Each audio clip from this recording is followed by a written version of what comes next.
विजय शाह वो नेता हैं जिनका विवादों से एक पुराना नाता है।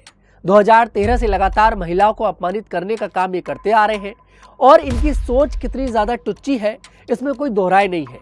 अभी हाल ही में सोफिया कुरैशी को लेकर इन्होंने जो बयान दिया वो बयान काफी ज्यादा गलत है। हालांकि अब माफी मांग रहे हैं, लेकिन ऐसा कोई नई बात नहीं है। 2013 से लगातार महिलाओं को लेकर विवादित टिप्पणी देते नजर आ रहे हैं, लेकिन उसके बावजूद भी भारतीय जनता पार्टी इनको लेकर कुछ नहीं कर पा रही है। बीजेपी ने इन्हें एक बार भी पार्टी से निष्कासित नहीं करा है। सवाल भारतीय जनता पार्टी से भी है कि आखिरकार भारतीय जनता पार्टी ऐसे नेताओं को एंटरटेन क्यों कर रही है। क्या ऐसे नेताओं के बिना पार्टी नहीं चल पाएगी? क्या ऐसे नेताओं के बिना राज्य में सरकार नहीं बन पाएगी? सवाल मोदी सरकार से भी है कि आखिरकार वो ऐसे नेताओं पर एक्शन क्यों नहीं लेते हैं, और सवाल मोहन यादव की सरकार से भी है कि आखिरकार वो उन्हें पार्टी से निकालने के लिए क्यों नहीं कह रहे हैं। इसका सिर्फ और सिर्फ कारण है vote bank. Bharatiya Janata party के लिए वोट बैंक ज्यादा जरूरी है। ऐसे नेताओं को भले ही वो अपनी पार्टी में रख ले। अब शुरुआत करते हैं विजय शाह के उन बयानों से जिसके बाद से देखिए विवादों में आए थे और भारतीय जनता पार्टी इनके खिलाफ कभी भी कुछ भी नहीं कर पाई।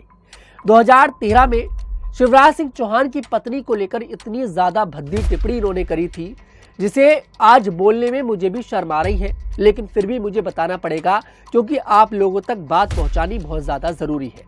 विजय शाह ये कहते हैं कि भैया के साथ तो रोज जाती हो, कभी देवर के साथ भी चला करो। ये बात विजय शाह कह रहे थे शिवराज सिंह चौहान की पत्नी को लेकर। शिवराज सिंह चौहान उस समय प्रदेश के मुख्यमंत्री थे। हालांकि उस समय काफी ज्यादा विवाद हुआ, इन्होंने माफी मांगी और इन्हें अपने मंत्री पद से इस्तीफा देना पड़ा। लेकिन विजय शाह की भारतीय जनता पार्टी में क्या पावर है, क्या धाक है, वो आने वाले समय में सबको देखने को मिली। दोबारा से शिवराज सिंह चौहान प्रदेश के मुख्यमंत्री बने और शिवराज सिंह चौहान की ही सरकार में दोबारा से विजय शाह को देखिए मंत्री बना दिया गया। यहाँ पर विजय शाह का कोई भी कुछ नहीं कर पाया। चलिए, पहली गलती थी, पहली गलती समझकर छोड़ दिया जाता है, लेकिन उसके बाद भी विजय शाह नहीं रुके। विजय शाह लगातार गलती पे गलती करते नजर आए और ये प्रूव करते नजर आए कि उनकी सोच कितनी ज्यादा टुच्ची है, उनकी सोच कितनी ज्यादा छोटी है। 2018 में स्कूल के अंदर एक कार्यक्रम चल रहा था। ताली को लेकर इतनी घटिया बात विजय शाह ने बोल दी थी जिसके बाद काफी ज्यादा विवाद हुआ था और मैं उस बात को देखिए बोल नहीं सकता क्योंकि बात बहुत ज्यादा गंदी है। और ताली को लेकर बोला था तो आप लोग समझ सकते हैं कि उससे कौन आहत हुआ होगा। उससे सबसे ज्यादा आहत हुआ था किन्नर समाज।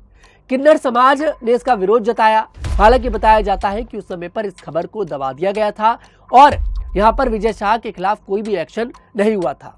उसके बाद 2020 में विद्या बालन बॉलीवुड की एक्ट्रेस, उन्हें ये डिनर के लिए इनवाइट करते हैं। अब देखिए, डिनर के लिए इनवाइट करना बहुत नॉर्मल बात है, लेकिन अगर सामने वाला मना कर दे कि हम नहीं आ पाएंगे तो क्या आप उसकी मूवी की जो शूटिंग चल रही थी उसे रुकवा देंगे?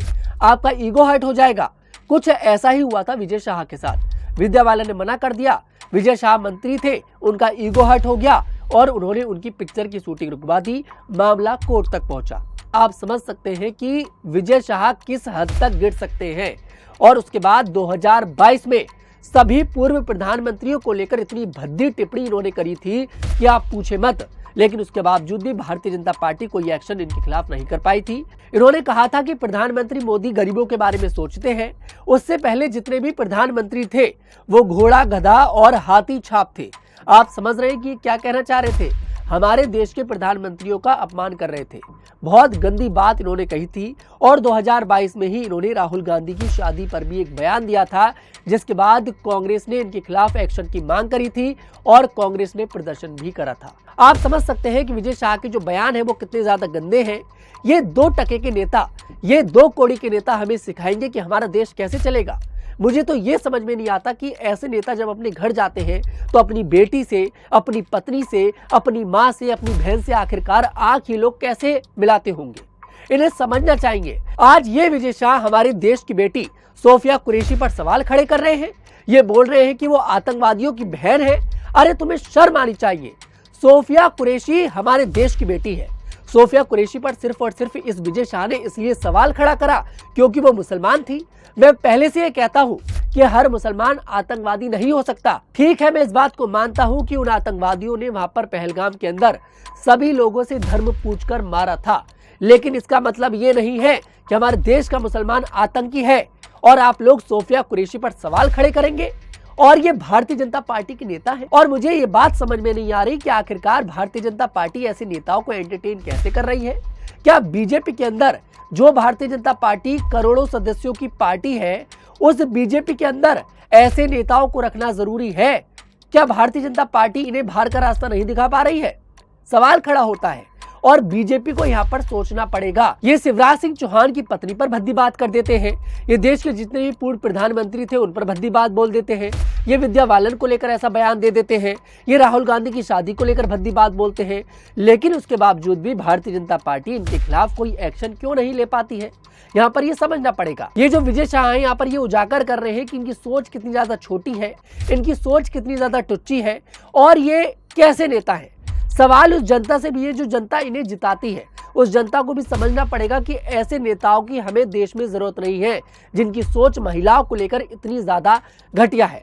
फिलहाल भारतीय जनता पार्टी को इन पर देखिए जल्द से जल्द कड़ा एक्शन लेना पड़ेगा, क्योंकि ऐसे नेताओं की इस देश को जरूरत नहीं है। ऐसे नेता देश को आगे बढ़ाने का काम नहीं बल्कि देश को पीछे ढकेलने का काम करते हैं। फिलहाल इस खबर पर आपकी क्या राय है कमेंट सेक्शन में जरूर बताइएगा।